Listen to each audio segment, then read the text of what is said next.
Karen neighbor calls police on me for gardening, claims I'm a trespasser on my own land. I never thought I'd be writing one of these stories, but here I am. What started as a peaceful Saturday morning in my garden turned into an absolute nightmare thanks to my entitled neighbor Karen. But don't worry, this story has a satisfying ending that made the whole ordeal worth it. Some background. My wife and I bought our dream home about 8 months ago. It's a beautiful colonial-style house with a spacious backyard that I've been slowly turning into a vegetable garden. The previous owners had let it get pretty overgrown, so I've been spending my weekends clearing it out and preparing the soil for spring planting. Everything was fine until Karen moved in next door 3 months ago. From day one, she's been a nightmare neighbor, complaining about everything from the height of our grass to the color we painted our mailbox. But nothing could have prepared me for what happened last weekend. I was in my backyard early Saturday morning, wearing my usual gardening outfit, old jeans, work boots, and a worn t-shirt. I was clearing out some stubborn weeds near the property line when I heard the distinct sound of Karen's voice. "Excuse me, what do you think you're doing?" she screeched from her back deck. I looked up, wiping sweat from my forehead. "Just doing some gardening, Karen. Everything okay?" "That's my property you're destroying," she yelled, already marching down her deck stairs in her designer work outfit and perfectly styled blonde bob. I stood up straight, confused. "No, Karen, this is my property. The property line is marked by those survey stakes." I pointed to the metal stakes that had been placed during our home purchase. "Those stakes are wrong. This was all part of my property when I bought this house. You need to leave immediately or I'm calling the police." I couldn't help but laugh. "Karen, I have the deed and property survey right inside. Would you like to see them?" "Don't you dare patronize me. I'm calling the police right now." She pulled out her phone and started dialing, pacing back and forth on her lawn. I shrugged and went back to gardening. I knew I was in the right, and I had all the documentation to prove it. Plus, I had recently installed security cameras around the property after Karen's previous episodes of crazy behavior. About 15 minutes later, 2 police cars pulled up in front of my house. I could hear Karen's shrill voice from the front yard. "He's back there, officers. That man is trespassing and destroying my property." 2 officers walked into my backyard, looking slightly annoyed. I recognized one of them, Officer Martinez, from community events. "Good morning, officers," I said calmly, standing up and brushing dirt off my hands. "Sir, we received a complaint about trespassing," Officer Martinez said professionally. "Can you identify yourself?" "Of course." I pulled out my wallet and showed them my ID. "I'm James Wilson. I own this property. I have all the documentation inside if you'd like to see it." Karen, who had followed the officers into the backyard, interrupted. "He's lying. This is my property. I want him arrested." Officer Martinez turned to Karen. "Ma'am, please let us handle this." I went inside and came back with our property deed, recent survey documents, and my laptop to show them the security camera footage from the past few weeks of me working in the garden. The officers reviewed everything carefully while Karen continued to rant about her property rights. Then Officer Martinez turned to her. "Ma'am, according to these legal documents and the property survey, this is clearly Mr. Wilson's property. You're actually the one who's trespassing right now by being in his backyard." Karen's face turned bright red. "That's impossible. When I bought this house, the realtor told me, if you have concerns about your property boundaries, you'll need to take that up with your realtor or pursue it through legal channels," the second officer explained. "But right now, you need to return to your property. This is ridiculous. I demand to speak to your supervisor." "Ma'am, if you don't return to your property now, we'll have to cite you for trespassing," Officer Martinez said firmly. By this time, several other neighbors had gathered to watch the spectacle. Karen looked around, finally seeming to realize how foolish she looked. "This isn't over," she snapped before storming back to her house. The officers apologized for the disturbance and advised me to document any further incidents. As they left, I could hear my other neighbors laughing and whispering about Karen's behavior. But it wasn't over. It was just the beginning. The next day, I received a letter from a lawyer representing Karen, claiming that the property line was incorrectly drawn and demanding that I cease and desist all gardening activities in the disputed area. The letter was full of legal jargon but light on actual evidence. I contacted my real estate lawyer, Linda, who had helped us with the house purchase. She laughed when I forwarded her Karen's cease and desist letter. "This is completely baseless," Linda assured me. "We have the original survey from your purchase, plus the historical property records. Would you like me to respond?" "Absolutely," I said, "and I want to make sure she knows she can't keep harassing us about this." Linda drafted a response that was both professional and devastating.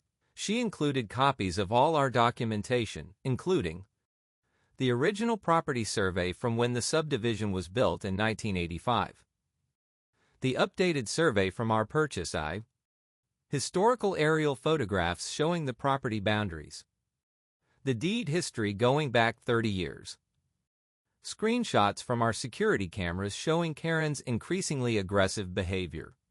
She also included a stern warning that any further harassment would result in legal action against Karen. 2 days later, Karen received the letter. I know exactly when she got it because I heard her scream of rage from inside my house. She stormed out of her house and started taking photos of my garden with her phone, muttering to herself. I decided to do some gardening, just to drive the point home. As I walked outside with my tools, Karen yelled over the fence, "You think you're so smart, getting your lawyer involved? This isn't over." I smiled and waved. "Good morning, Karen. Beautiful day for gardening, isn't it?" She stormed inside, slamming her door so hard that her decorative window wreath fell off. The next week was relatively peaceful. I continued working on my garden, and Karen seemed to be avoiding me. But then things escalated again. I came home from work to find that someone had dumped weed killer all over my garden beds. Many of my plants were already wilting. My security cameras had caught the whole thing. Karen sneaking into my yard in broad daylight and spraying something all over my plants. This time, I called the police myself. Officer Martinez responded again, along with another officer. "We've got her on camera this time," I told them, playing the footage. "I want to press charges." They reviewed the footage and took photos of the damage. Then they went to Karen's house. I couldn't hear the conversation, but I could see Karen gesturing wildly through her front window. A few minutes later, she was being led out in handcuffs, screaming about her property rights. Karen was charged with criminal trespass and vandalism, but the story doesn't end there. My lawyer helped me file a civil suit against Karen for the damage to my garden and emotional distress. We included all the documentation of her harassment, the police reports, and the security camera footage. Karen tried to countersue, claiming that I had stolen her property and caused her emotional distress. Her lawsuit was so poorly written that the judge dismissed it almost immediately. Meanwhile, other neighbors started coming forward with their own stories about Karen's harassment.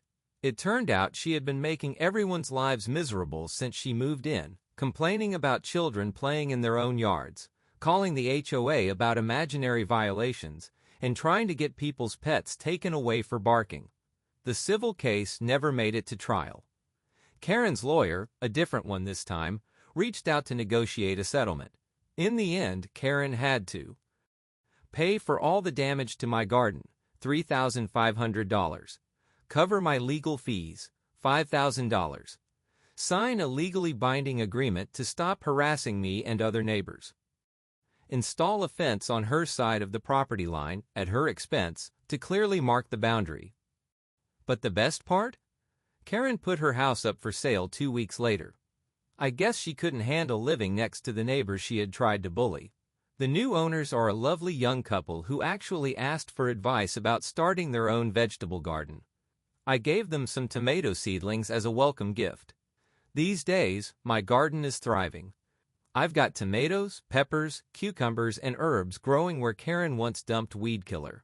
Every time I work in my garden, I think about how Karen's attempts to destroy it only made it stronger and brought our neighborhood closer together.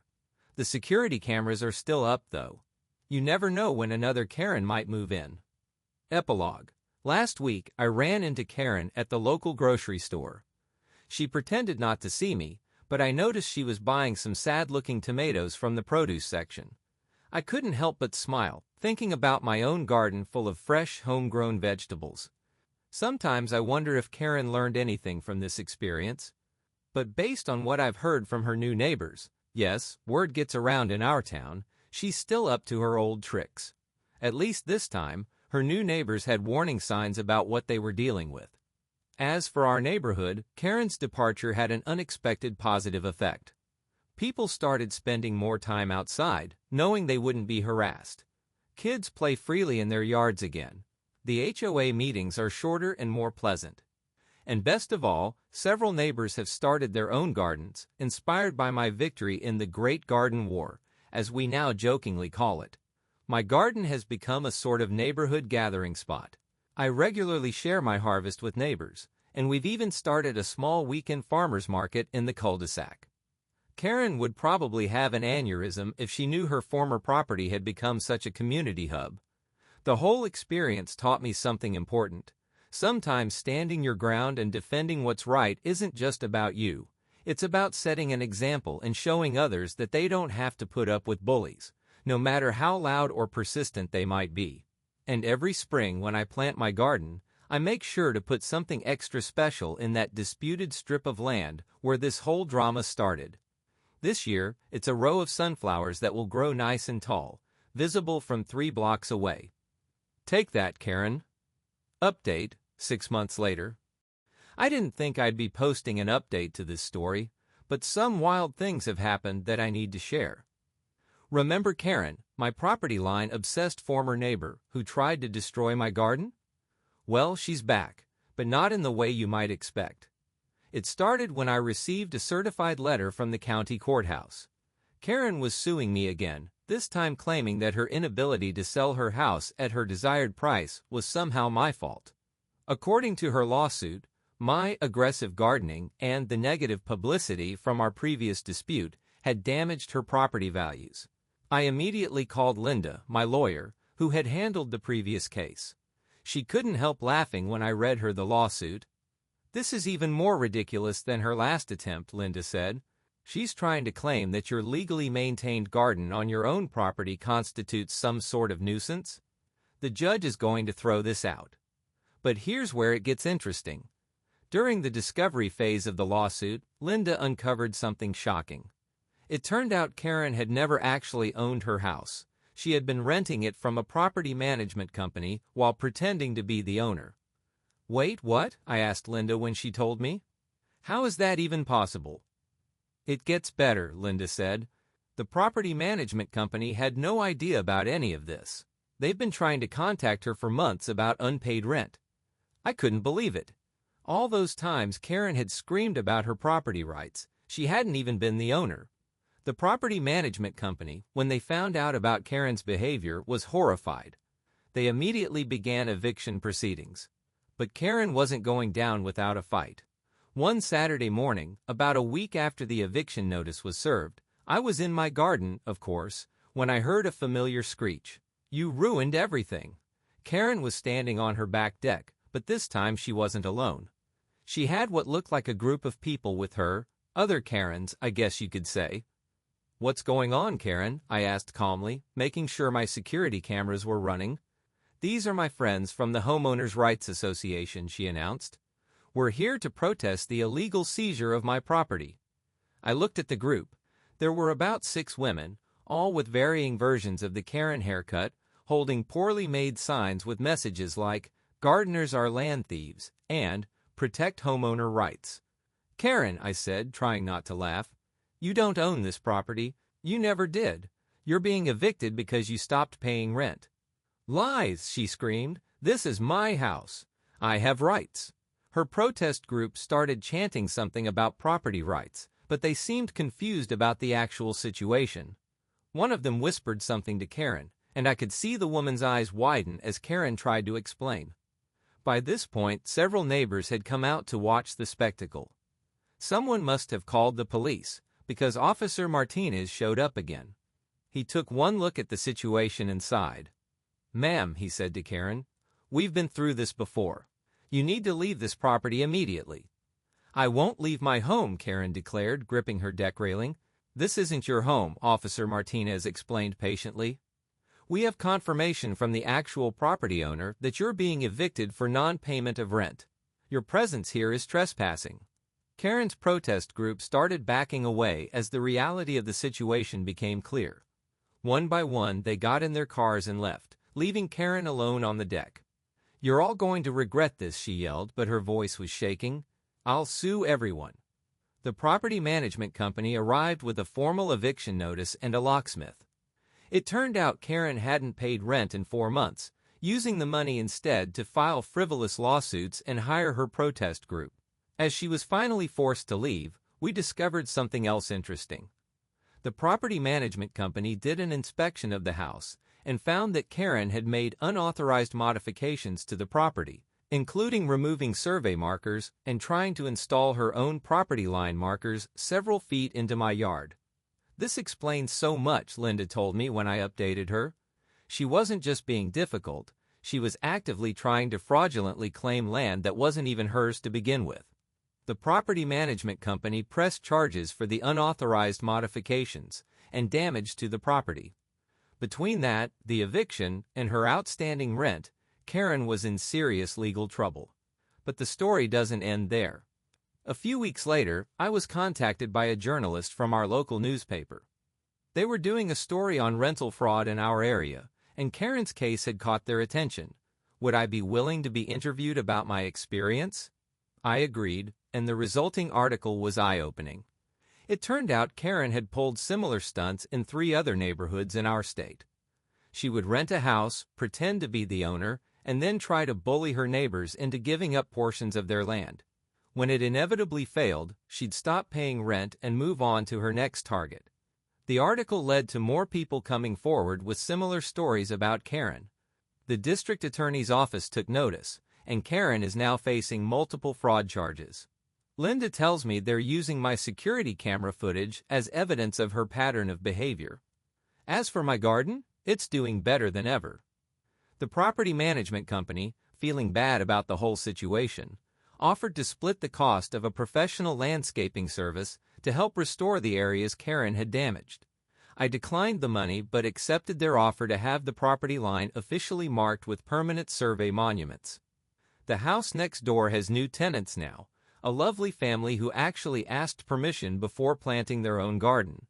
We've become good friends, and our kids often help each other with gardening projects. Last I heard, Karen was living in an apartment complex 2 towns over. Apparently, it's a lot harder to dispute property lines when you live in a 3rd-floor apartment.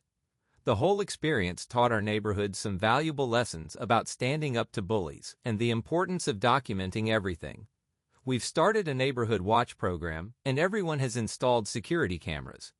The HOA even amended its bylaws to require proof of ownership or tenant status before allowing anyone to file complaints.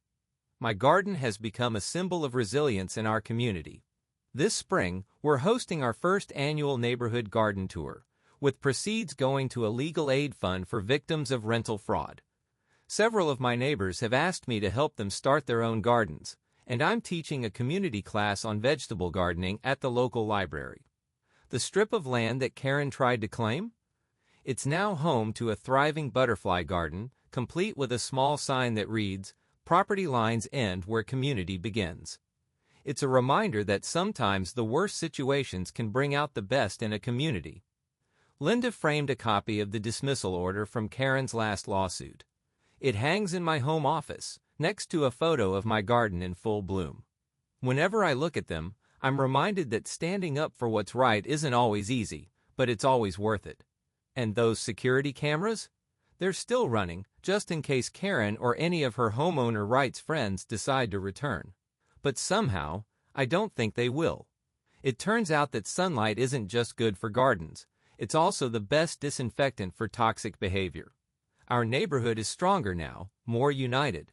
We look out for each other, share our harvests, and make sure that anyone who tries to pull a Karen knows they're messing with the wrong community. As for me, I'm just glad I can finally focus on what I love, gardening in peace, sharing the bounty with my neighbors, and knowing that sometimes the best revenge is living well and growing something beautiful.